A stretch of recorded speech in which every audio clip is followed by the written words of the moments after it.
Good afternoon, and thank you very much for the opportunity to be with you here this afternoon, this evening. Just to sort of give you an idea, I work for a company called Axway that specialises in information exchange flow, governing the flow of data and traceability solutions. What I'd like to share with you to kick off some, let's say, some discussion is our view of what is happening with global traceability regulations. As I said, we're sort of essentially an IT software company, so I'm not really claiming to be an expert on this at all, and will rely on our expert panel members to guide us on the practical implications of some of these regulations. I'll go through this fairly quickly. There is quite a lot of material that's in sort of content in here. There will be presentations, I think, the copies on paper available, or if you'd like to contact me, I can send a soft copy to you as well. I'll just quickly go through some of the regulations related to pharmaceutical traceability, particularly mentioning the US and the January 2015 requirement for lot level traceability based on the law passed at the end of last year. And then looking at the global picture, what are some of the common models that you may want to think about? And look at Brazil and then draw some implications, which of course is just an opinion, and you may have a much better idea on how you'd like to take your organisations forward. The first up in Europe, these requirements you can see by 2018 in Europe they're looking towards the compliance to the Falsified Medicines Directive.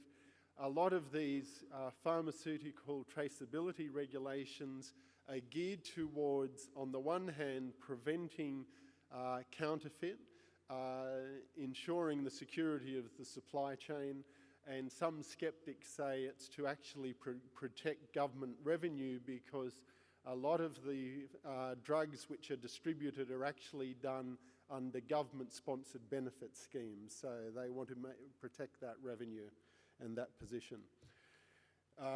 Briefly about the Falsified Medicine Directive from the EU, looking at secondary level packaging, and I'll go into the definition of primary and secondary that is being used, and courtesy of GS1 and Swami for these definitions, and I'm sure Swami will correct me as I go wrong here. But it's basically looking at putting on the package a unique serial number so that you can identify that particular package unequivocally, and some of the information shown there. As we look to the rest of the world, the situation becomes more complicated and difficult to follow, and you'll see quite a few like Brazil, China, Saudi Arabia. All of these are looking towards serialization. You may think that this is quite simple, but when you talk to any of the particular regulatory authorities, their thinking is not mature, and it evolves over time. And this is, in our experience, this has been one of the biggest challenges, is that evolution of the regulatory requirements, even for a particular country.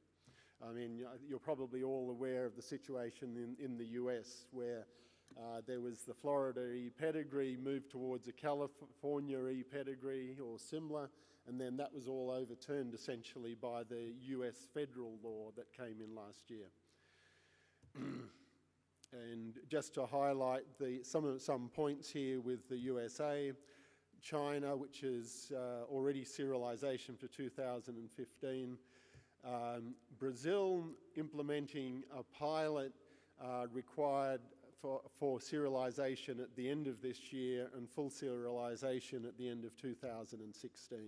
And then the USA in 2017 for serialization.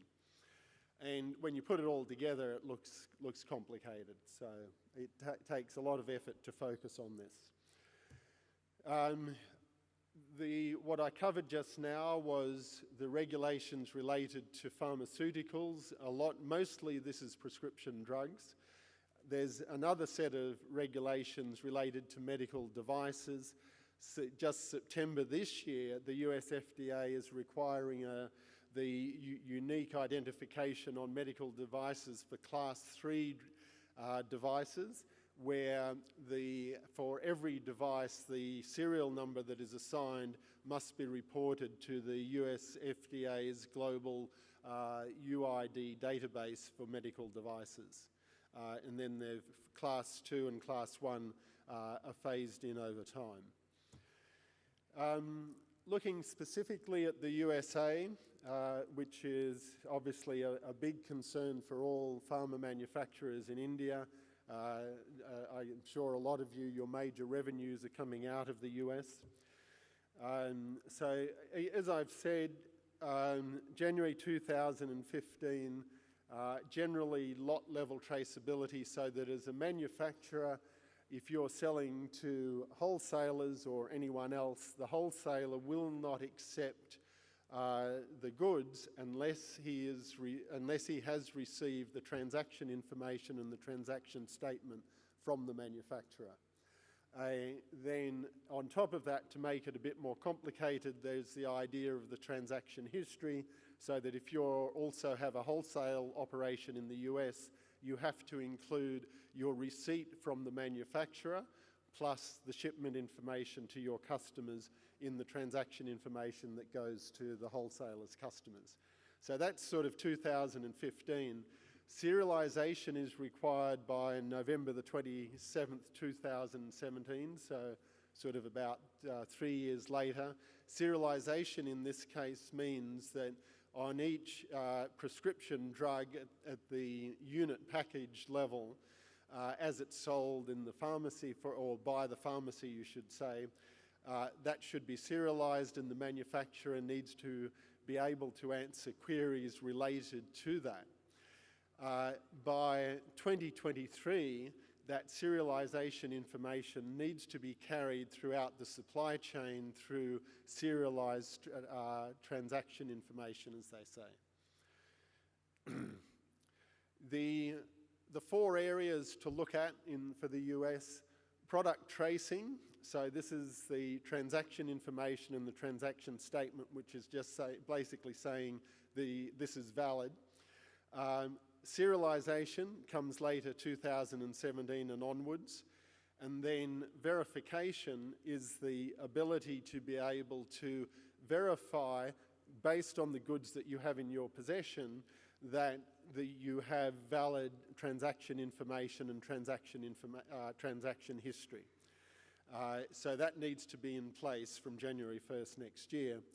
And then the FDA, particularly in cases where there is suspected maybe problems with the drug, an adverse event, something like that, counterfeit suspected, etc. As a manufacturer, you have to be able to respond within 24 hours to requests from the FDA. The definitions of transaction information and so on, I'll just skip that.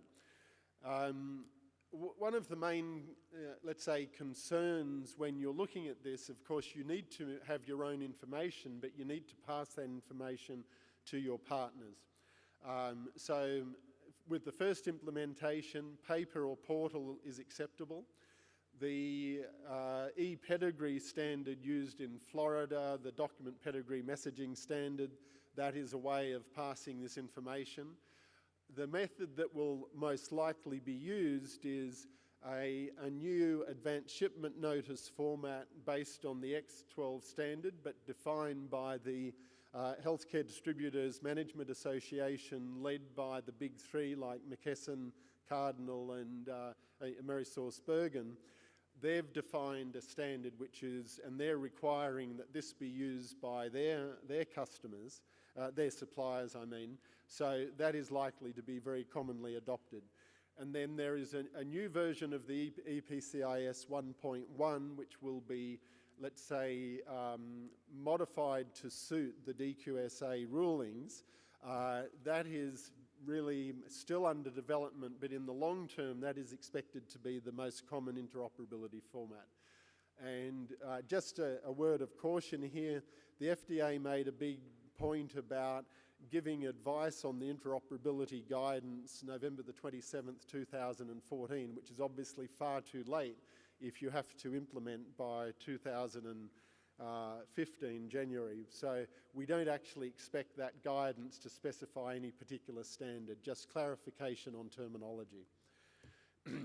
So with that introduction, I'll spend a bit of time on, let's say, our understanding of different compliance models. So first up, looking at the labelling requirements, obviously we're looking at automated identification and data capture technology. At a definition, the packaging level could be tertiary and can be multiple tertiary levels like the palace, the case and the carton. Secondary are defined as the common marketing pack. So you've got a box with multiple blisters in it. You know, that would be generally in the US, that is the level of serialization. And the primary item, one blister in a box of 4, and I think there's been some discussion over the Indian regulations in this regard. The main point which is different here is the requirement to put a serial number which can uniquely identify that package. And that is what the requirement is, typically not only in the US but for China, Brazil and so on. In terms of traceability associated with this, if this diagram is attempting to show in a simplified way the flow from potentially a contract manufacturer to the manufacturer, to the 3PL, and then to the wholesaler, and then the pharmacy or the dispenser. The blue arrows representing the logistics flow, the commercial flow. The red arrows showing the government mandate. So for China, the FDA equivalent in China, the government regulatory body will generate the serial numbers and pass that to the manufacturer. And then the reporting requirement will be that each party in the supply chain needs to then report back to the regulatory authority to say this is the actual transaction. And then there needs to be a facility to actually do the verification. So then this is a very, let's say, centralized government repository model, and would allow you, for example, to scan a pack that's where you've got the 2D barcode, and that will automatically go off into the website where this repository is with the transaction history and the serial numbers, and in the ultimate case be able to confirm that the manufacturer who actually did this and its complete route through the chain. To me that sounds like quite a vision, will certainly help supply chain security. There's what I can call a regulated supply chain model. This is more like the USA. It's a trust-based model. So basically working on the assumption that each party in the chain is generally honest and they want to comply with the regulations, and it is backed up by the force of law that the FDA can audit, request for information, and then put you out of business if they think you haven't complied. So it's sort of similar, except that, so what is, in terms of the responsibilities for each party, it's similar in the sense that you have to keep the information and pass particular information on to the next party in the chain. The difference that you don't have to make that available to the regulatory authority until you're asked. Another model is the so-called bookend model by the EU, which is to say the goods flow through the supply chain as usual. The manufacturer will register the serial numbers with a government regulatory body, and then the pharmacy, when they receive that, can then verify that all of those drugs which have been received were actually registered as a way of authenticating them. So in some senses that is quite easy, although the pharmacy is under that obligation to check it all. A serialized traceability snapshot, this is evolving. You just see a quick list there that there's quite a lot that is happening and saying who generates the serial numbers, in most cases by the manufacturer. Jordan and Saudi Arabia are still thinking about this. China, the government will be generating or is generating the serial numbers. Specifically on Brazil and Anvisa, which is basically the FDA equivalent in Brazil. So they're taking this very seriously. They've got, let's say, government authorities at the highest level for steering committees, consultative committees to get feedback from industry, and they're working through this process of how to improve the security and traceability in the pharmaceutical supply chain. A few definitions here, all fairly typical, which I won't go through in detail. It's available if you'd like to look at it later. And then but the architecture here is interesting, is that what they're asking for is that all parties in the chain should report back to the manufacturer, and the government will have the right to query the manufacturer's database to basically audit what the manufacturer is doing, and giving a lot of responsibility to the manufacturer for the rest of the supply chain. So this is quite an interesting model, and as a manufacturer may be quite onerous to comply with. But emphasising that this is, a lot of the details of this, as we understand, are still under discussion and still to be confirmed. But they have set a deadline that by the end of next year, there should be a pilot of three lots serialised in this way. And then by the following year, full serialisation. Looking at some implications, so if you're looking at this traceability, there's obviously, as global manufacturers and wholesalers potentially, the regulations are evolving, as I mentioned, and when you implement something, you'll be looking at an agile architecture, not only looking at the packaging lines, edge systems potentially, but centralised repositories that you can handle without re-architecting the system every time to enable you to comply with the regulations. You would want to consider an architecture that will support the multiple models and multiple legal roles required. So serial number management, if you're a contract manufacturer, you need to be able to probably accept serial numbers from your manufacturer customer. You need to be able to support, as a manufacturer, accepting serial numbers from China, say, but you also need to be able to generate your own.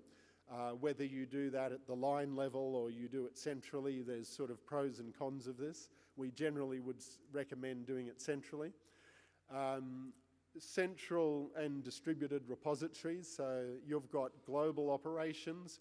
Do you want an architecture that ideally just has a central repository, but you may want to actually be able to distribute that if the communications connection need improvement. And when we're looking at interoperability, and in the earlier session, I talk about some of the challenges of the supply chain, this adds on a whole new challenge on the supply chain in that you need to integrate with your supply chain or distribution chain strictly, which is global and around the world, and different regulations that need to be complied with depending upon the jurisdiction, and be able to support multiple standards. And so what we would suggest when you're looking at this, obviously there is an assessment. I know a number of companies are already way ahead on the assessment. Some have already ready to go for the lot level tracing required by the US January next year. Serialization, we know quite a number of major pharma companies that have embraced serialization, in some cases on a pilot, in other cases much bigger than pilots, driving not only from a compliance point of view, but to protect against counterfeiting, improve the security of their supply chain. And once you've serialized the packaging lines and have the facilities in the edge systems, the relationships with your 3PLs, then you're in the level of going to your unit level tracing, where actually serial numbers and related information is passed along the supply chain. So I'll stop there and thank you, and I'd like now to ask Siva. Oh, thank you.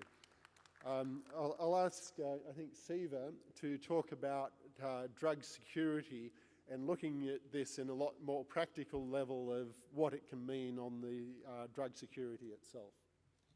Good evening. I represent Take Solutions. It's an IT software and services company. So basically, the topic which I am going to cover is drug quality and security. So I think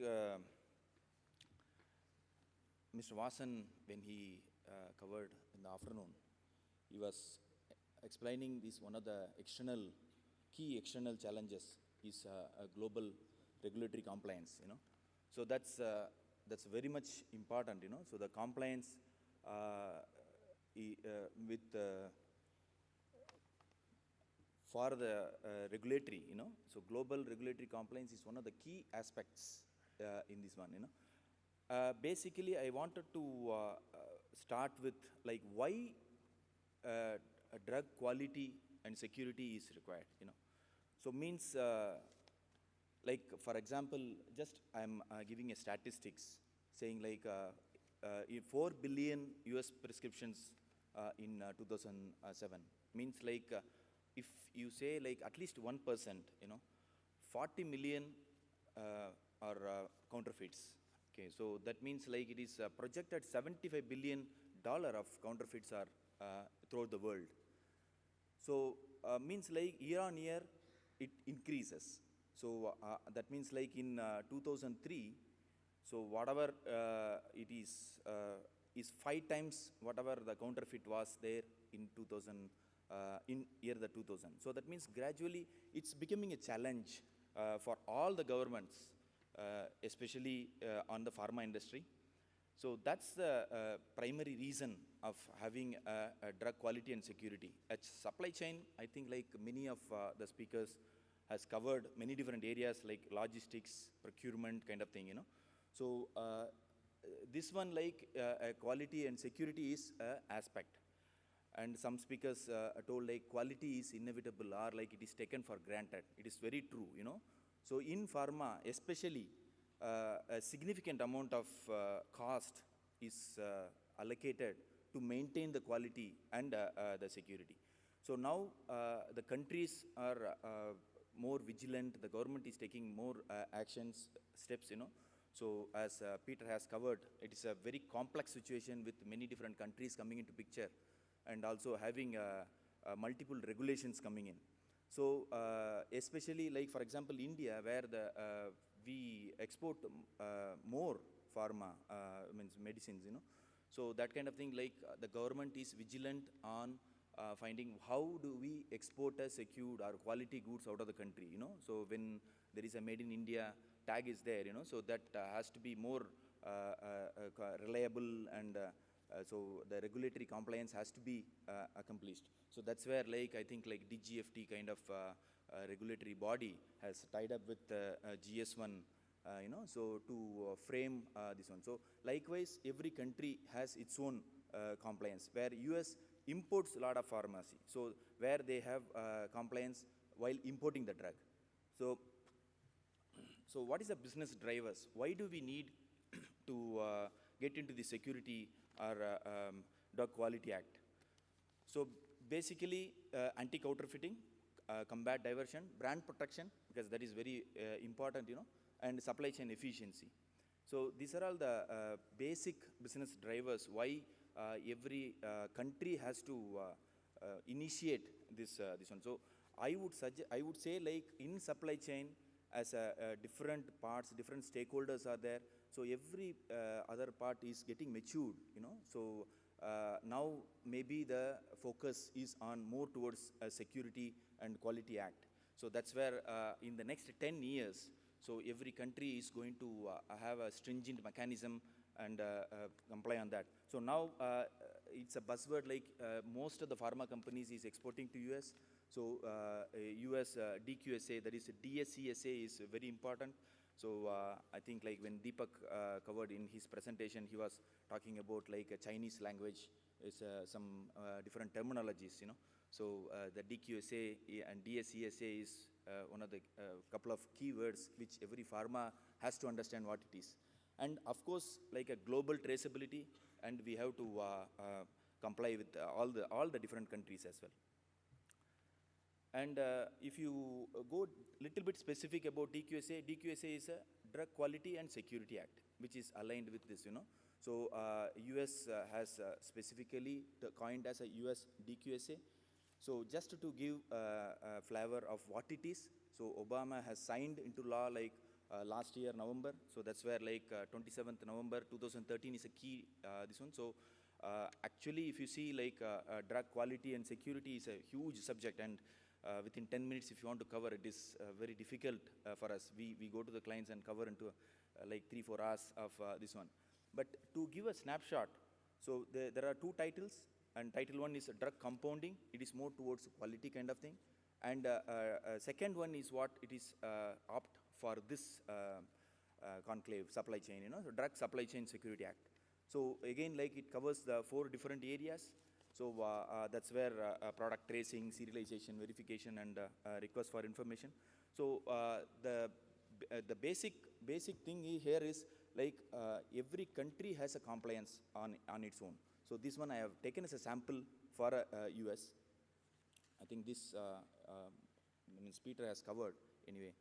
So these are all the 4 different areas of DSCSA, and timelines as well he has covered. And this one, like key questions, if you see.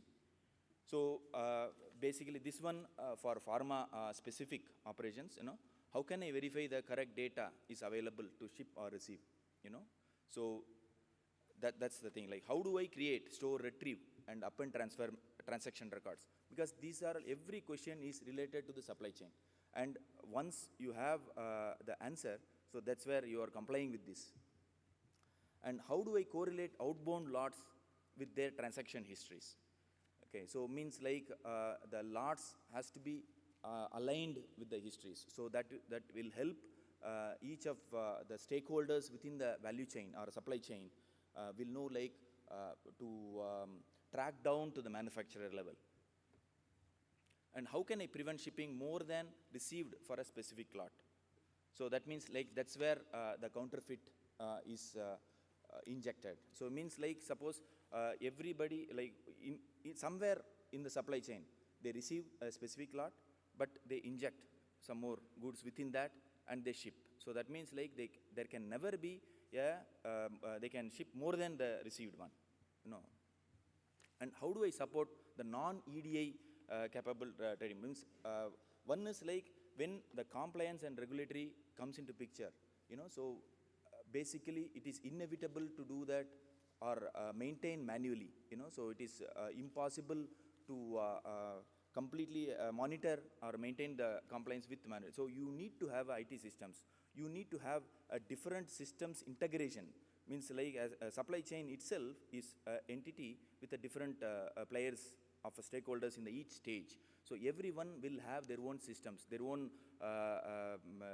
compliance, you know. So your system, your organization, do you have a EDI capability to integrate? So it has to be a one seamless integration. That's what it is.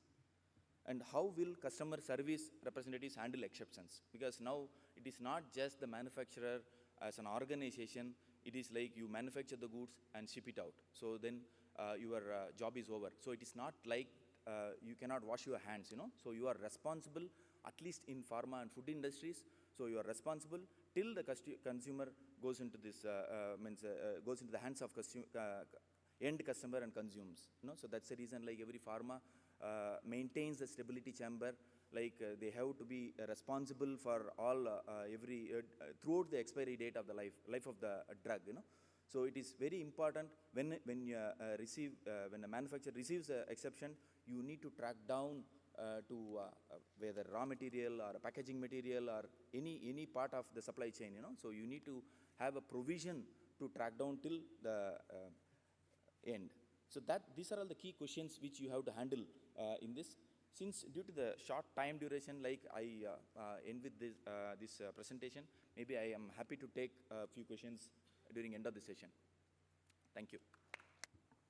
My fellow panelists, distinguished audience, a very good evening to all of you.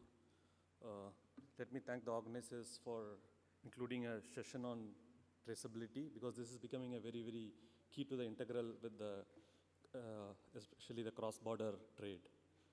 Also, I think whatever in terms of GS1 codification, the compliance, the deadlines, my friend Peter has already covered. So what I want to share with you is some of the things which you may not be aware of. What are the things that are happening at the back end of regulatory perspective.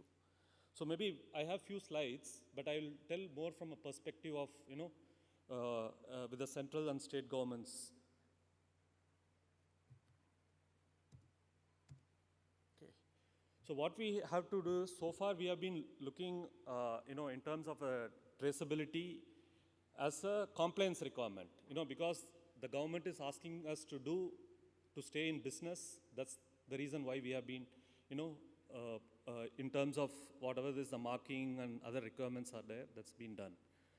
And second thing is, now it's time to move beyond regulatory to look at from a value perspective, especially with the, in the Indian drugs, in terms of it, with the growth happening in the international market and, from a generic and other towards the branded drugs it's moving at. So it's very, very important to look at from this perspective. So before I, share with that, I would like to, ask you, how many of you are from the pharmaceutical companies? Okay, good.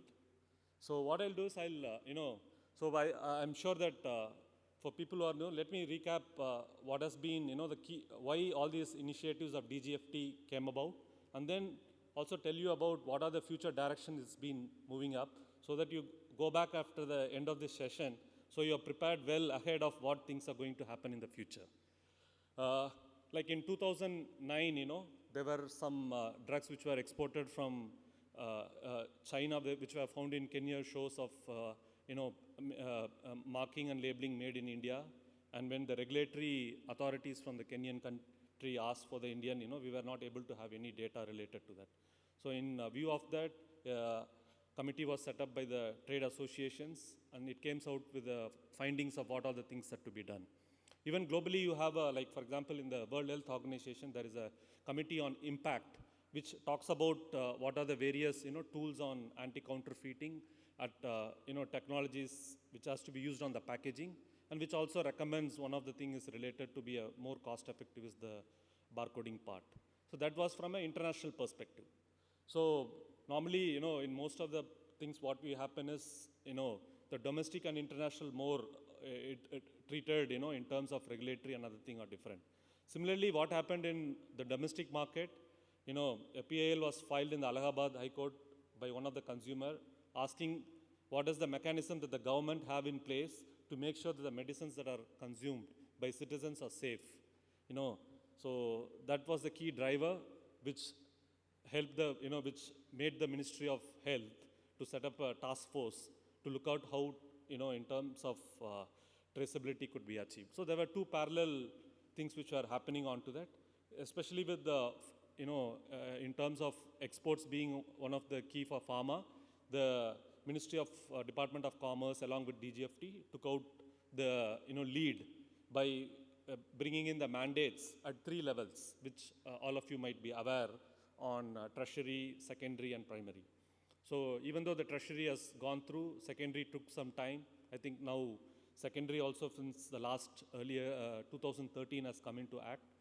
Now from, I think from primary it has been deferred. I think, it has been deferred for that. So what has been doing is the industry has been preparing it in terms of the mindset that yes, marking is very, very key requirement in order to really track through the supply chain. Like all, like we all speak in the same language which each of us could understand. Similarly, for when you do a traceability, it is very, very important that, products and services are identified in the unambiguous, universal manner onto that. So that's what is there. So currently what is happening is, most of you would be putting on the labels, at tertiary and secondary. I'm not sure whether you have those, parent-child relationship already mapped. What are the secondary that goes into the, because most of them, what I understand, except in terms of some of the large and medium companies, most of them are putting it because there is a compliance perspective. Just create a label and put it. But now the time has come where the government is setting up a portal. Already the development activities have started happening, the development work is going on. What will happen is, there will be a central portal which will come where all the manufacturers of exports to start with, maybe I'm not sure of the time frame, will be required to upload all the information related to your products before it's shipped out. So what the genesis of is, ahead of the product flow, the information is available on the portal for the regulatory as well as on the importing country requirements. So it's now time to relook at all your, in terms of labeling and marking which you are doing. Yes, definitely, so far only the customs would have checked for whether the labeling is not there or not, but now it's time to really, put some quality in terms of time to look out whether the structure that you are following is in line, whether the guidelines which have been specified, as per the GS1 or as per the importing country requirements are met.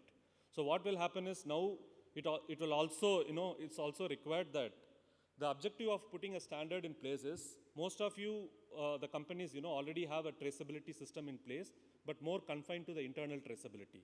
That means you will be able to make sense within your internal supply chain. Now it's also time to look at and align your internal traceability with the requirement of, in terms of with the portal or the regulatory one, so that when the portal comes in place, you will be able to upload the data requirements. So this is very, very, which will be a very integral part of it. And also the guidelines which will be, already there, and the revised guidelines will also be soon published, there. And most of you are all subscribers to the GS1 system and can avail the services of it to take it forward on that. I think this is very, very fundamental to, for a traceability. 3 elements of this is, if you are able to answer these 3, at the end of the day, the traceability is achieved. How do we identify? So typically when we identify whether the products or shipments, or the locations. So, these are some of the parameters which you have to look at it and comply to that, So what, which has been mentioned, some of the keys that already you have been, implementing on, for the product on the G10 code, and then serial shipping container code is very, very important. It is like your, similar to your airway bill number or your docket number, it's here it will be most of your carton number. So this will be very, very unique. So no other carton in the globe will have that unique number onto that. And this will be a very, very integral part of tracking your consignments or tracking your there.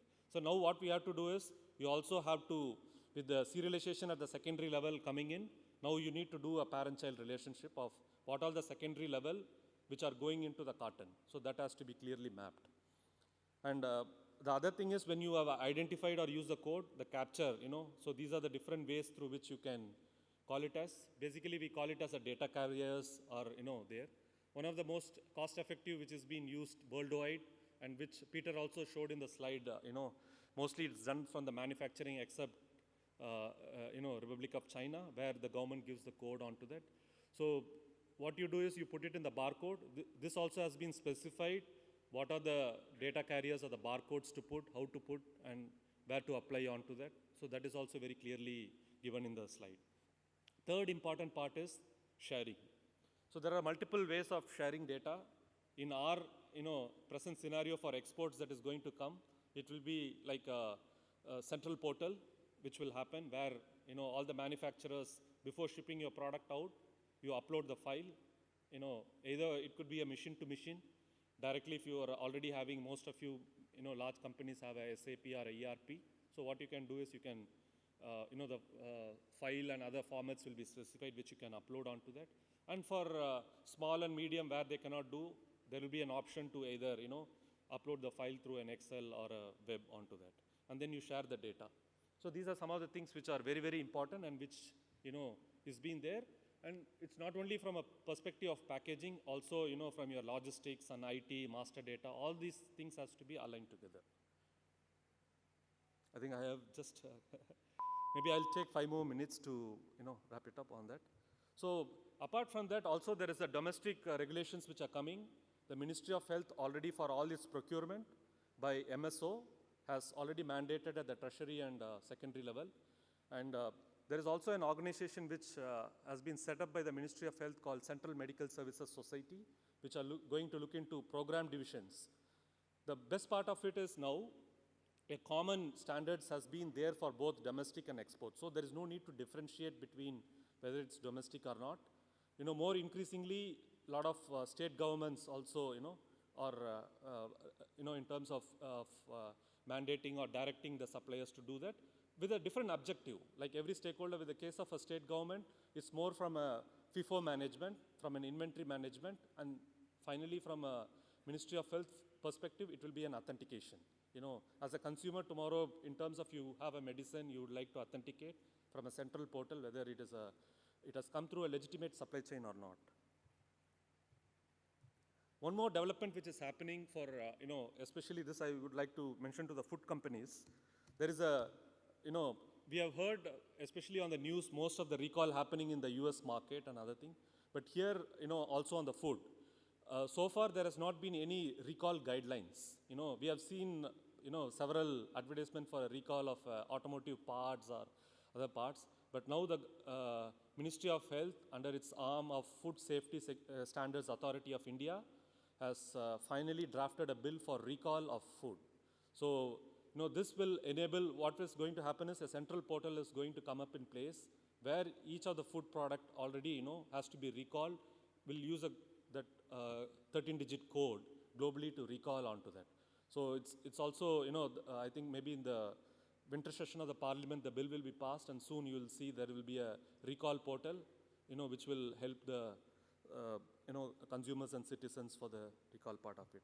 Similarly, there are a lot of work happening in the traceability, not only confined to pharmaceuticals. If you see, there are a lot of counterfeits happening in agricultural products like seed, fertilizers. So we have been very closely working with that. And also not only, some of the projects that are happening at the, you'll be amazed. Like one of the other project is on UID for the gold. When you buy a BIS hallmark gold, whether it is whether really a 22 karat gold or not. But today you see that, most of the, in terms of BIS certified golds also, they are not able to assure the surety. So the government is planning to set up a portal for looking at. So these are some of the, various government level, initiatives that are happening on that. And I think it will, soon it will happen. Also, if you look at it and from a, think from a perspective, it's just only more from a, whether we are doing something new or experimenting something. No, not really. Like if you look at it in Turkey, completely right from, the complete traceability is maintained, right from the manufacturing to distributor till, for example, when a doctor issues a prescription, immediately as a e-prescription, it goes to the chemist. Before you arrive at a chemist, he knows what are the medicine. So when he delivers a medicine, he scans the barcode with that serial number, which gets updated into the Ministry of Health for reimbursement purposes. So these has been established, and application has been live running successfully for the last 2-3 years. So I think in terms of it, yes, here there are certain models which needs to be adopted, which I'm sure, over the days to come, they will be, modified and fine-tuned to the requirements of India. So typically, these are some of the, recall portals which are there, which uses the, regulatory requirements onto that. Similar, some recall portals will also be in place, for the marketplace. So this is one of the regulatory, that's why there are a lot of regulatory requirements which are there. When you follow a common standard, it enables you and helps you to, implement and achieve the objective of traceability onto that. Thank you. Good evening, everybody. I thank you, Mr. Deepak Chanda, for the kind introduction and also giving an opportunity to be in front of you. And I want to share today on the quality assurance of packaging of our drug and life sciences industry from a user perspective, that is a pharma industry perspective.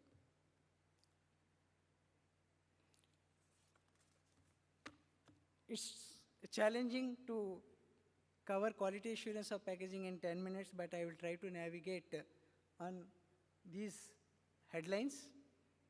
And the word assurance fascinates me because I'm a typical hardcore quality assurance before becoming into a packaging technologist.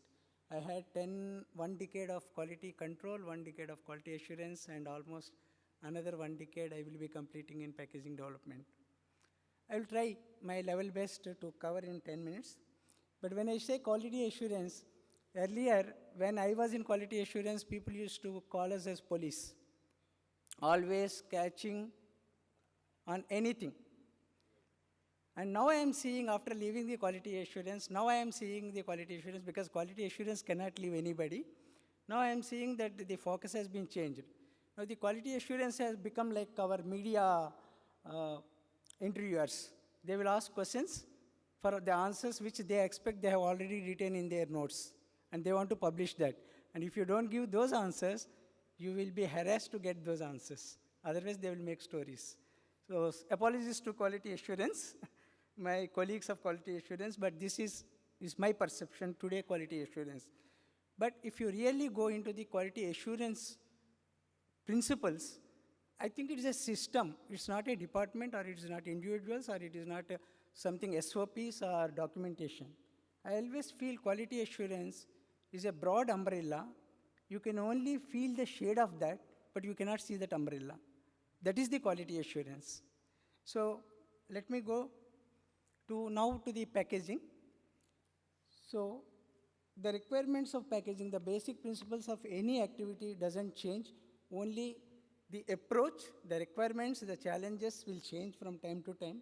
So if you see the basic qualities of package, it should be suitable for its intended use, protects drug product adequately, compatible with dosage forms, composed of materials that are safe for use, perform to function for which it is designated. Any package, this is the function.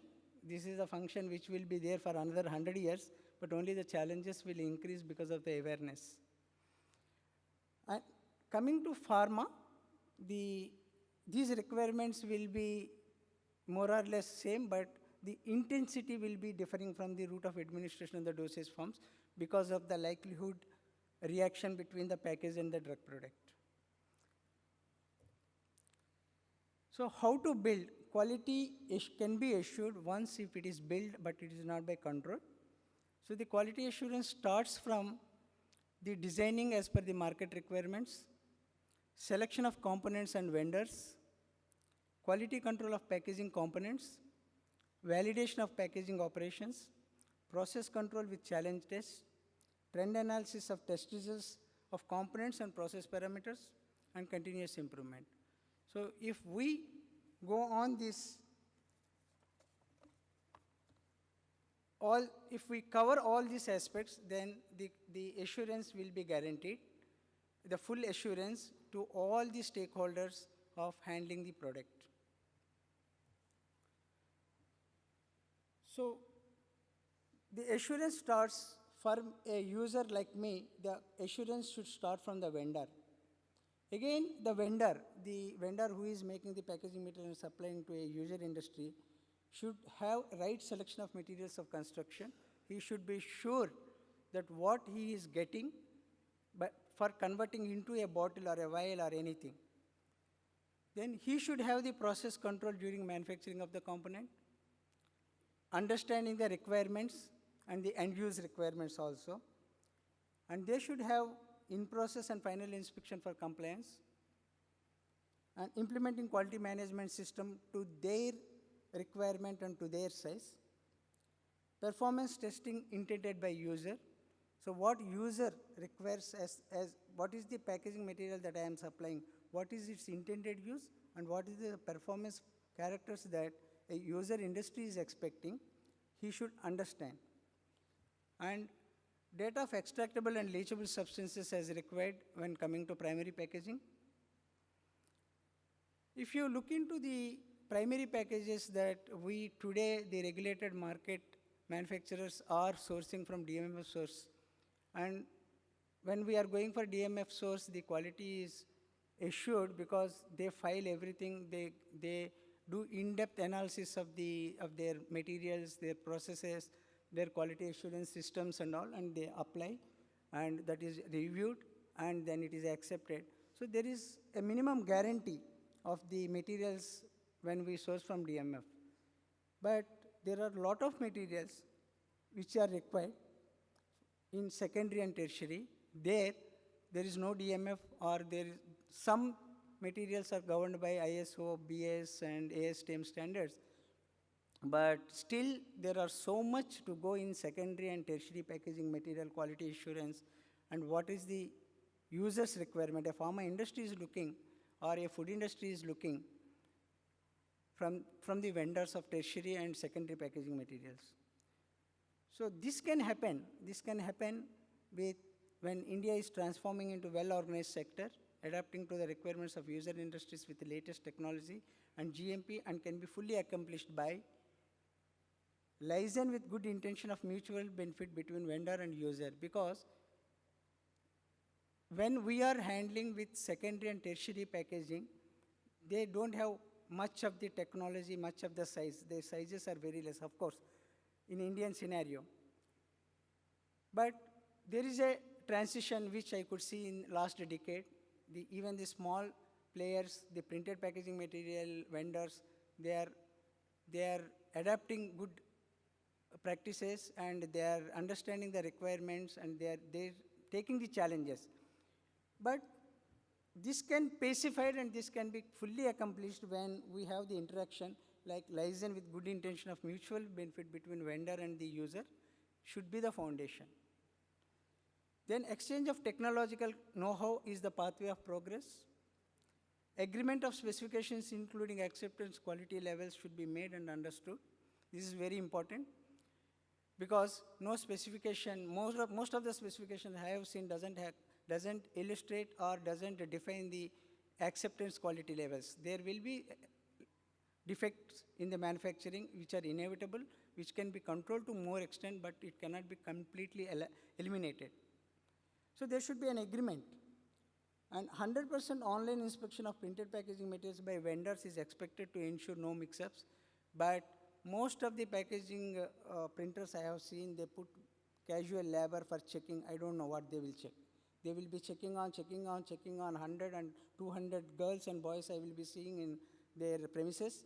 I don't know what they will be doing. It is impossible to manually check. A mix-up can be dealt, but there are same strength, same this thing, there will be a lot of complexity which cannot be manually checked. They should go for more electronic inspections. And quality control of materials and process should be established, and regular meetings between technical representatives of vendors and stakeholder departments of the user industry, like quality and service. This will definitely improve the expectations and the compliance. And what is the user expectation? I want compact and compliance of packaging, primary packages, customization to requirements and sizing to the contents, and optimization of quality to characteristics of the drug product, proper seal integrity, because when I am getting a bottle from one manufacturer and a closure from another manufacturer, I am getting a leading foil from one manufacturer and a forming material from different manufacturer. There, everybody says he is right. But there should be an integration in between these industries to see how the best can be achieved. If coming to secondary package, there is an upgrade of facility and technology, know-how of global trends, and tertiary packaging manufacturers can always see what is optimizing the bursting strength, compression strength to weight, nature, and contents of the stack height, rather than just doing the dimensions, grammage of paper, flute heights and all, I don't know. Finally, we will not achieve. There will be market complaints on boxes. Designing for compact and 95% utilization of pellets, and technology uses to attain strength with minimum usage of material of construction. So they should come with the, 2 minutes. So they should come up with the innovations that there is a minimum usage of the materials but optimizing the strength of the package. So there are other users in the journey of the package apart from the user industry. Like logistics are there, they have their expectations. Like tertiary packages, they want the robust palletization and pack information. And distributors, they see the outer boxes have good labeling system where human readable or machine readable information so that it is very easy for them to track. And when you go to retail and hospital pharmacies, their expectation is that the secondary packages have convenient and minimum shelf space. And they are able to distinguish between strengths of similar products and similar strengths and similar brands in between so many companies.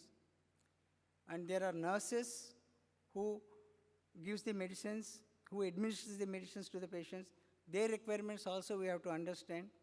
There are numerous articles on this, how to improve the compatibility of the product and the ease of the product when they are handling. Primary packages, identification, usage, and disposable with ease, because in a hospital, in a huge hospital, there will be plenty of patients. The nurse should administer the right doses and right medicine to the right patient. So that should be facilitated by us. And patients, they want tamper evidence, share resistance, elderly friendly, ease of opening, reopening, and reclosing. It is the patient's requirement. And there are environmental requirements like disposal, recycling, and reuse. So we have to understand all these requirements if we have to ensure the quality at all the levels.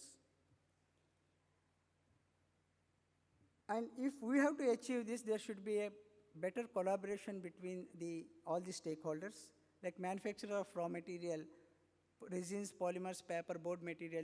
These materials will be supplied to converters. They should understand. There should be a collaboration between them and the converters, like molding, gauging, printing, assembling, processing, which the converters will do, and that will come to the manufacturer of the drug product. So there should be packaging development, engineering, production, QC, QA. There should be a collaboration in between these departments, and also understanding what is the cleaning, sterilizing, filling, sealing, packing. All these operations have to be addressed very carefully, and there should be an integration in between all these departments.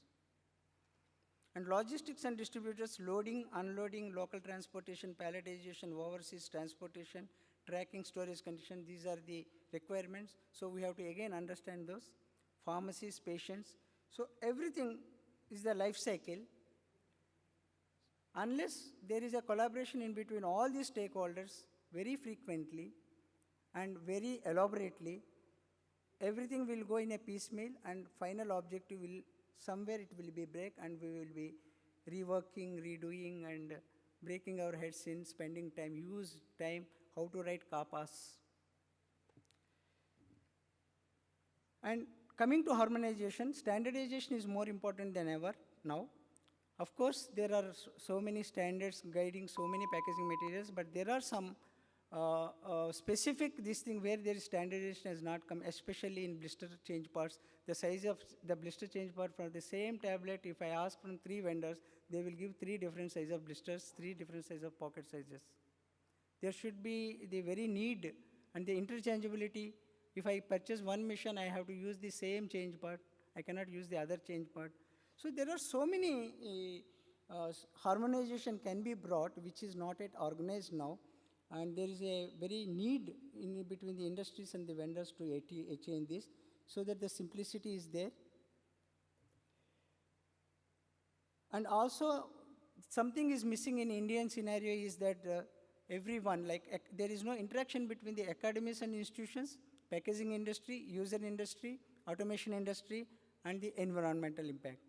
There is no collaboration. So we should develop this integrity in between these institutes so that we can go and really prove that India is the pharmacy of the world when coming to pharmaceutical packaging. And also we have to take into consideration that making simple, like logical approach with scientific base, design and specify requirements, forward and backward integration, and we should look beyond of visualization, anticipating the requirements and new domains and avenues for growth, rely on experience rather than data or copying from the innovators, and think differently, shifting from traditional methods to improve on compact and ease handling. Enhanced performance by innovation is same or less cost. Thank you.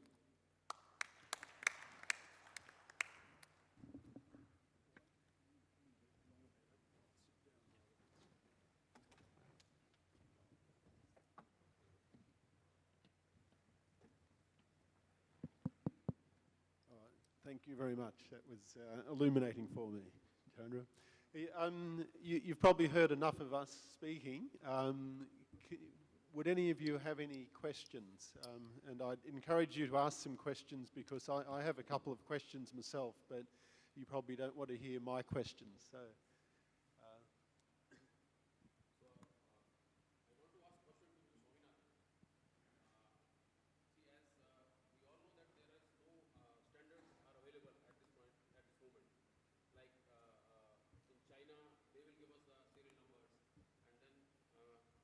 Go to Brazil, they are also having their own different set of process, like it has to be pasted on the stickers, and then those stickers have to be taken from one person only. And in India, we are having something different. So can't we have one solution or one architecture, I will say, so that everybody can follow into that? So at this present moment, every country is going towards his own, I will say, towards a solution, and we are not coming to a common ground.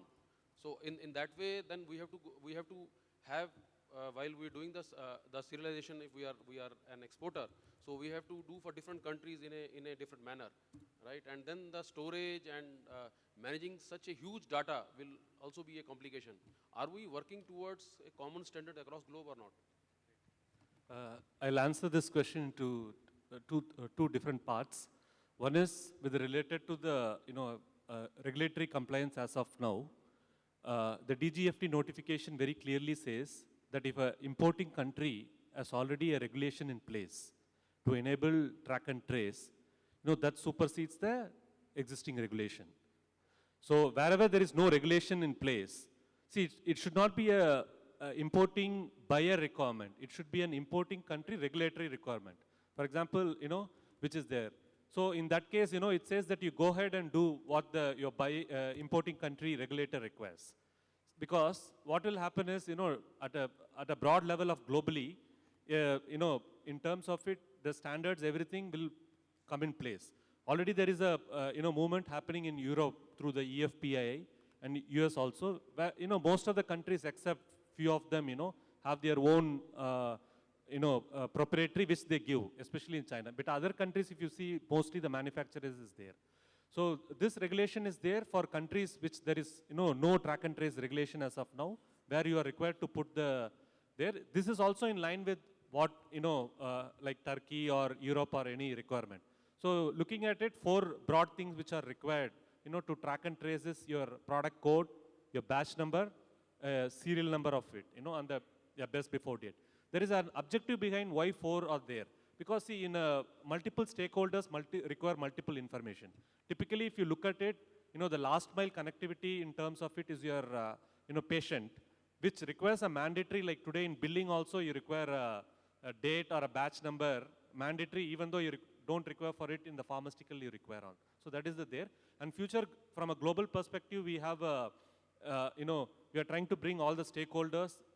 There is also, every year there is a meeting of regulators, which is conveyed by the GS1 Healthcare Group, which we bring all the regulators together and say that let's work on a unified manner onto that. And that's how we have been, gradually moving ahead. If you look at already South Korea has moved towards the same standard of what GS1 is trying to do. EFPA is also the same.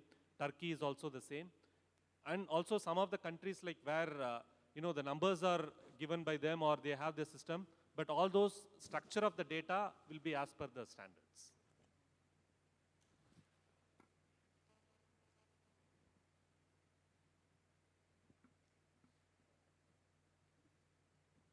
Good evening, everybody. This is Manjunath representing Aurobindo Pharma. So, my question is to Mr. Peter.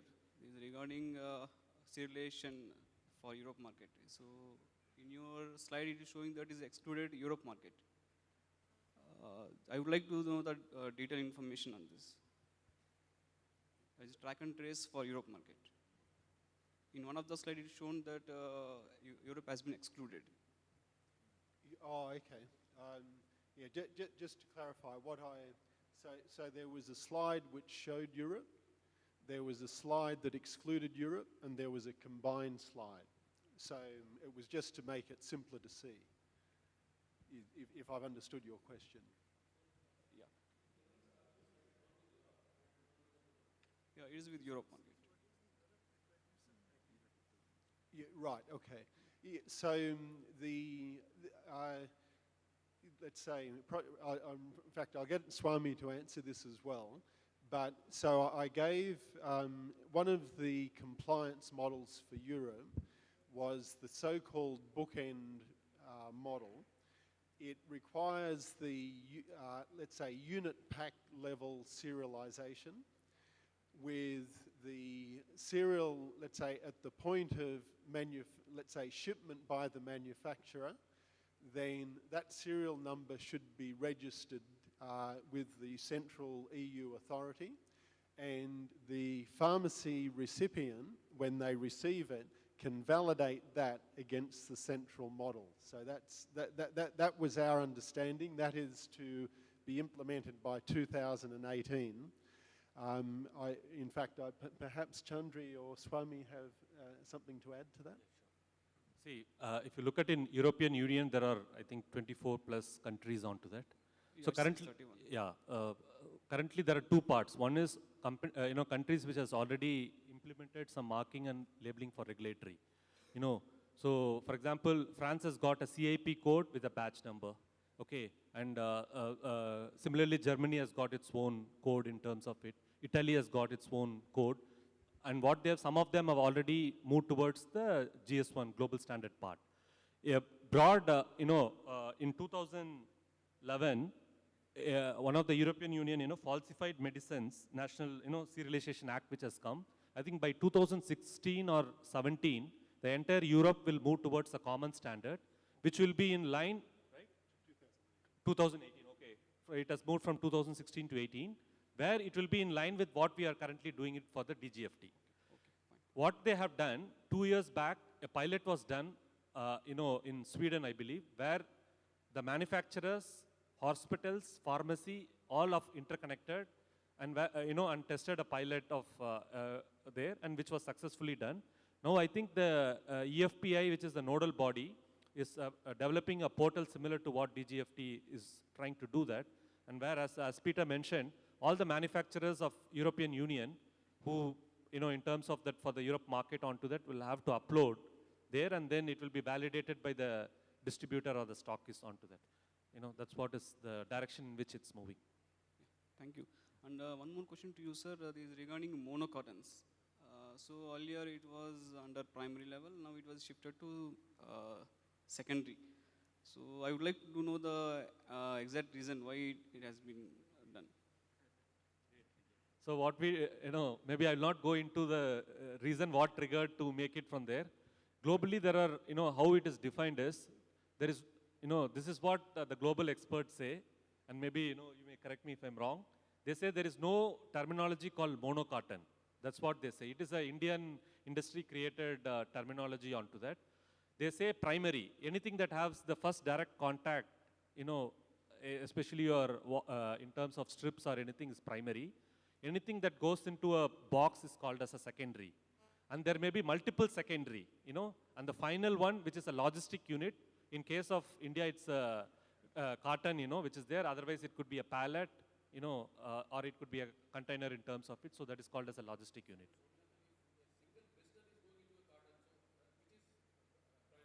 See, blister will be a primary, carton will be a secondary. Absolutely. Anything that goes into a carton, whether one or multiple, it will be a secondary. So what they have done is, I think, in terms of the industry has given till 2015 March are there, an exemption for that to align with the global, there. So that's what, is there. So as long as, it's going to be because see, exactly what we have to do is, this has to be aligned with the rest of the world. So in rest of the world, mostly if you look at it, they don't sell in, strips or in 4, tablets or anything. It goes into a monocotton, in cotton, and then it is sold on to that. That's how it's looked as a secondary to align with the global packaging definitions. Yeah, thank you. I have a question for Mr. Swaminathan. Regarding continuation with the earlier what he was asking, that in case a product is packed into a monocarton, which is now considered as secondary, and such secondary packs are shrink wrapped. Earlier, some companies might be putting labels on the shrink wrap, treating them as secondary. So with this new regulation coming up, is GS1 expecting the monocartons to be coded and treat that shrink wraps or outer cartons as intermittent pack, and no coding is required on that? If you look at it, as I said, first level is the primary part. As the monocarton defined from primary to secondary, it will be secondary. Okay. And then shrink wrapping, if you look at it, is an intermediary second level of secondary.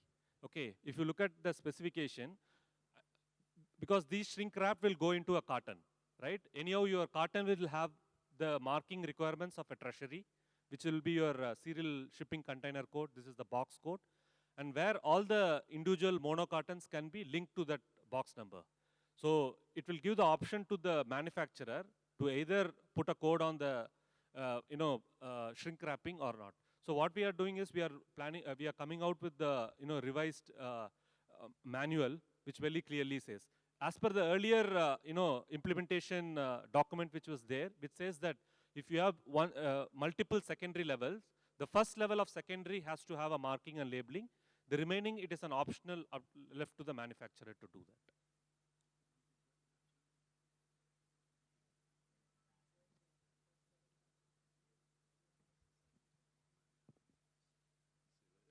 Just Siva's suggesting, just on the screen there, the definitions are, let's say, a little more complicated than we're saying there, but in general, like the US, they're saying the unit marketing pack is the level of serialization, whereas India is a little more sophisticated in saying if you put 4 blisters into a pack, you're supposed to put serialization on the blister, right? So, which hasn't really been followed elsewhere. Not in the blister. No, they've changed. Oh, they've changed it now, right? Yeah. So it will be aligned to the US. Right. Okay. So in, for example, in vaccines, we have a label of 1 inch or a 2 inch label. On that, traceability means like barcoding may not be possible, I think. And the second one is the inner carton. For each vial, there is a inner carton. On that, there will be a space to give a traceability. But is it compulsory to give on a label also? See, when you're talking about especially the vaccines which are very, very small, Yes, sir. Under the purview of definition, they are primary. And as you know that for primary, it has been exempted. Primary is On the being primary. But when you put it onto a carton, if there is a space constraint, where you don't even have a 6 mm or a 6 mm, that barcode which has to be printed, a 2D matrix, GS1 data matrix. Yes, If you really look into it, then, you need to approach either the exporting body and take an exception for that. And in that case, what it says is you put it in the human readable form. see, even if it's a very small product, you still have to have batch number, which you currently do that, right? For all your products which are exported, even for medicines, you have a expiry date and a batch number, which is you print it on through an online printer or a pre-printed, whatever you try to do that. So along with that, there you have to have the requirement without a barcode. So that can be, at this point of time, I cannot say whether, it's exempted or not. You have to send those products to, to GS1 or to the pharmaceutical, export body, and then take an exception onto that. I understand there are a lot of, sometimes practical limitations to that. For example, eye drop, where very small, cartons or monocartons are there, where it may not be feasible to do that. In that case, you have to give it in a human readable form. Okay, sir. Thank you. Hello. Good evening, sir. This is Srinivas. My question to Swaminathan, sir. So I have 3 questions. One is the GS1 arranging the global portal. So, the DGFT. So it is coming under GS1 cadre, under GS1. First question. Second is how will integrate to manufacture to that global portal. And third question, it is any annual charges or it is a free of cost? See, let me clear it. GS1 is, is a facilitator for a whole, there. So in this application of DGFT, we are a facilitator to bringing into the requirements. This portal will be run by the government. Okay, it will be run by the government, and it's not a GS1, portal at all. And second thing is, how do you do that? Currently, you will be having all your data that are shipped, in form of, in your internal application software or your ERP or your there. So what you have to do is, whatever is the, there will be 2 type of data which will be there. One is, in terms of supply chain traceability data, which already you have the label requirement, So also it will be specified by, the government of what all the fields that will be required. It will not be anything to do with your privacy or confidential data of pricing or anything at all. So that format will be given by the government. What you have to do is, if you are a large manufacturer, it becomes extremely difficult for you to do a batch process, keep on uploading one by one. In that case, the government will give you an interface, which like an EDI or whatever is a file format or anything, where you will be able to upload directly from your application. Okay. And for small companies which says that I don't have a ERP, I just manage it by my Excel sheet or I use a local software to do that. Yes, you can try to put the data in a structured form which is required and then upload it as a file, like all we do as a file attachment to an email or anything. Third option, the third question which you asked, whether there's a cost associated with it or not. At this point of time, I don't have any information related to that. That you may need to talk to the, your especially to the promotion councils or to the your trade associations to find it out on that, because this will be entirely will be managed by the government backbone and there on that. Thank you, sir. Any other questions? I think we're just about out of time. We probably have time for one more question, maybe 2. This question is to the panel. I represent the aviation industry, and what is very interesting to hear is the track and trace within the industry and between the industry and the regulatory authorities. What seems to be invisible to me is the data flow to the transport industry. We have it to the regulatory industries at the origin and the destination, but is there a possibility of a regulation in future where transport information will also be in, part of the data that is required, especially when it's cold chain managed? Chandri, would you like to start an answer? Did you follow the question? Sir, if I understand your question, that you are telling that is the transportation will be the part of this information between the manufacturer to the destination. Am I correct? If you actually look into the DQSA, the US requirement is that the transporter need not play any role, but the who is receiving it should own the responsibility that the transaction information, transaction history, everything is there. but there is no, there is anything obligation or liability on the transporter. See, you know, as we move on, you know, other stakeholders should come into the supply chain to make it more effective. Let me give you an example. In Europe, you know, when a product is, you know, ready to go for shipping, typically you send the information to the transporter saying that, hey, my goods are ready to ship. And what you do is, already the codes which you have put on the barcode, you say these are my box numbers, which are ready to go to the particular location onto that. And then, you know, as a dispatch advice or any information is there. So similarly, like for example, you know, I know one of the service provider like DHL and other thing which uses with the, you know, CPG companies. And then the transporter has got a pre-informed information available. So typically if you look at these guys, you know, they come with the handheld terminals or anything to pick up. So they know that what are the big boxes that to be picked. And they have the box number, you know, loaded in terms of their handheld terminals which they carry. They scan it and then they try to do that. So effectively this, you know, but currently globally, you know, as he rightly said, there is no requirement, but what they try to do is, everybody gives their own identity. Like for example, today even if you look at it, you know, freight forwarders or the logistic company, they have their IATA label. You know, already a initiative which has happened that, you know, when already a manufacturer is giving a unique code, why don't the freight forwarders uses the same code to track the shipments? But that's not happening, but you know, that discussions are happening.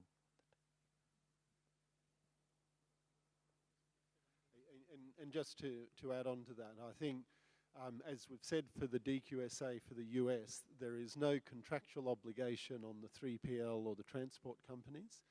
But what we're seeing actually happening is that by default or by subcontract, the 3PL is actually taking on that responsibility on behalf of wholesalers, manufacturers and distributors. And my understanding is that probably in taking Brazil as an example, while this is not confirmed, it does look like the 3PL may have an obligation to send this information back to the manufacturer so it can be queried by the regulatory authority. So it's, you know, as a 3PL, you can't really escape from these obligations. So maybe just one more question. Looks we've got lots. We'll have to draw a lottery. Deepak, how much time do we have, or should we? We've got seemed like two more questions. Yeah, okay. This question is about the barcode that we generate here, right? You talked about the ID. Is there any standard or specification in which I generate this barcode, or this is just one line, just a barcode which will have just the ID? Yeah, it's standards which already said. You know, the objective of using a standard is these are open, vendor neutral, you know, platform dependent. You buy any software or any open source software that is available, you download that and select what are the things that are given in the manual. Like for example, in an outer case, it will be a one-dimensional barcode. You know, you select that particular symbology or a data carrier which is mentioned. Like in this case, for DGFT, it will be called as a GS128. You know, you select it and put it in the structured format. You know, so there, and then you have to do that. Because if you look at it, there are proprietary barcodes which are there. So if you look at it, a proprietary way of doing it, then it will be very difficult for you. Because when the entire industry is due, you need to have a common, you know, standard of doing it. So already these are very, very clearly defined globally of what symbology to use, what should be the structure, what are the identifiers. You know, these are very, very clearly defined. For example, 10 means it's a batch number, 17 is a, you know, there, 21 is a serial number, 01 means a product code, which is a numeric fixed 14 digit. So at the any part, your trading partner, you know, knows that 01 means it's a 14 digit code, the software will understand. That's the objective of putting those What marking. is that specification name? Is there a name? No, there is a manual which has been uploaded on the Pharmaxel website. It's called GS1 implementation. No, Oh, okay, okay. And especially when you are putting a 2D data matrix on the carton, you should take care of that. It should have the character, FNC1 character. You have to click that. If you don't activate that, your code cannot be read. And when you activate that FNC1 character, obviously then it will read properly, and there should be a distinction between the lot and lot number and serial number. Because if you don't put the group separator in between the lot number and expiry, uh, lot number and serial number, it will read the entire as a serial number or as a lot number, which will confuse the whoever is checking that. So ensure that when you are putting 2D data matrix, that FNC1 character is inbuilt and it is activated. Okay. So it can be 1D as well as 2D. You can generate Yes, whichever. yes. Oh, okay.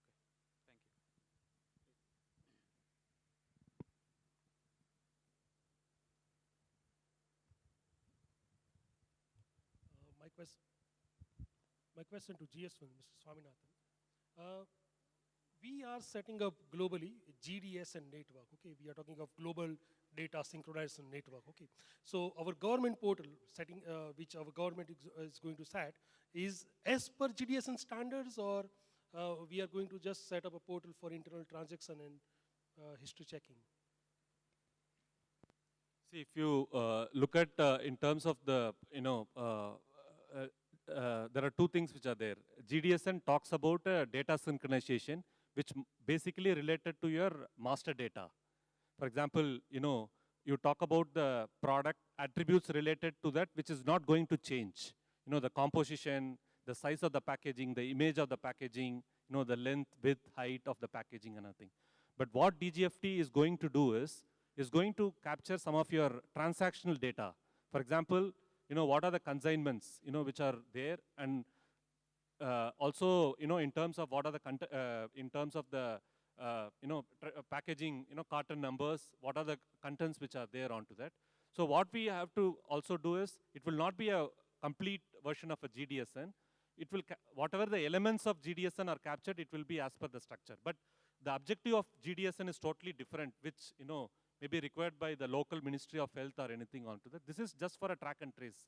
Got it, agreed, sir. Now, on one hand, we are setting up e-pedigree standards, wherein a very well-defined XML formats are there. Okay, wherein we need to upload the data, including the logistics information, which goes across the supply chain up to the wholesaler or the retailer. Okay. Now, in the same, are we going to add up the same EPC standards for in our government portal? Is GS1 suggesting that to our government, that we should follow the EPC global standards of XML and data structures? Okay. Yes, this as a part of already the, in the phase 1, it is going to be a very simple, think big and start simple, small on that. That's the reason. But looking forward, EPCA standard comes when you have to have interoperability, or one portal has to talk to the other portal. On the roadmap is very, very clearly defined.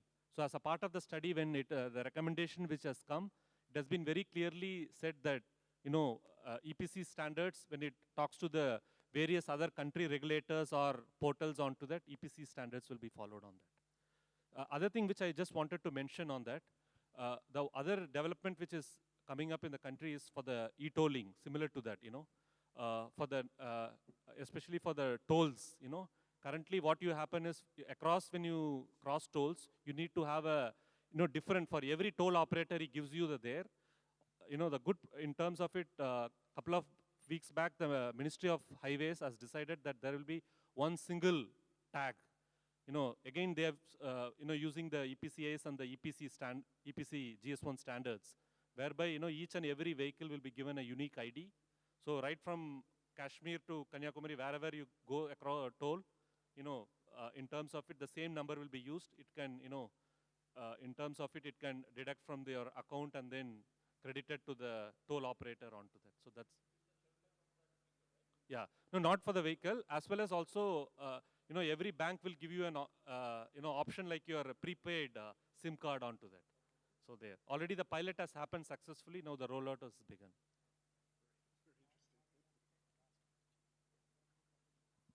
Maybe offline, maybe we can discuss more on that. We are here. Sorry, they've been very generous. One more question. Myself Sabita, I'm representing Hetero Labs. My question is to Mr. Prasad sir. Sir, can't we standardize the artworks based on the country requirement, not based on the customer requirement? How it will be impact on the quality system? Sorry? I'm talking about the artworks. Artwork development based on the customer requirement, it will be difficult. Means for IDA, they used to give separate artworks like that. Means we are getting more artworks for each customer. Can we standardize that artworks based on the, we can't standardize? Absolutely not. Because if you see, packaging is culture. It's like a dish which we prepare in house. No two house dish will be same. So packaging is like that. So we have to do customer as per the customer requirement. And if you see the standards, like if you are exporting any package to Russia, China, communist countries, it will be predominantly red. Like that, it also depends on the country and the colors. So their designs, colors, patterns and all is connected to human emotions. So, and packaging is part of human emotions. We cannot standardize like anything. Whatever customers request, we have to prepare it and give. I think so. It might. Because if you see, nobody, when you submit a dossier to any country, no country asks, I want tablet shape change or color change. They accept the product as it is. But coming to packaging, they dictate what they want, and we have to deliver that. That's why we are there. But it will be having more impact on quality system. Because Sorry? Quality system? How quality system will have impact on the production of different artworks? You are telling that how the quality system can be inbuilt into a artwork and for compliance. Yeah. Absolutely. There are two ways which you can do manually by stringent checkings, do-year checker system, or there are plenty of softwares which will ensure 100% compliance of the artwork. There are a lot of tools. For example, there is a text verification tool. When the regulatory gives you the text, you prepare the artwork and send them. They can check whether all the text has been translated into the artwork properly. And when you check the print proof, you can compare the print proof versus your approved artwork, that the print proof is exactly matching to that. So there are a lot of software, there are a lot of software management systems like Agile, ESCO and all. Wonderful systems are there, which even you want to make mistake, you cannot do. But they are expensive and you have to go for that. It is a choice.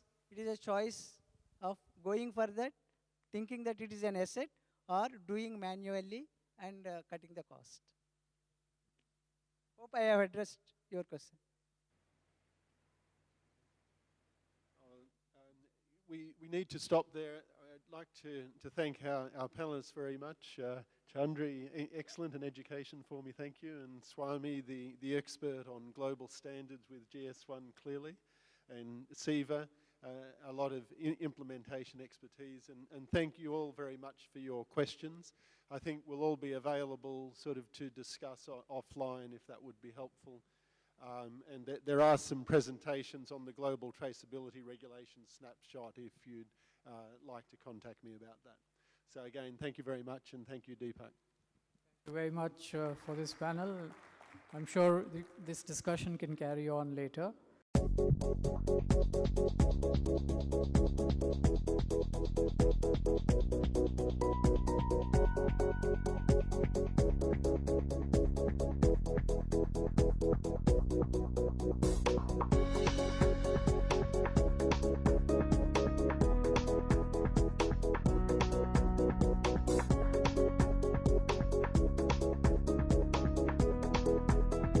The concept of combining packaging and supply chain management is a wonderful idea. And the program integration between the packaging and SCM, the topic selected was excellent. It was not done just like that.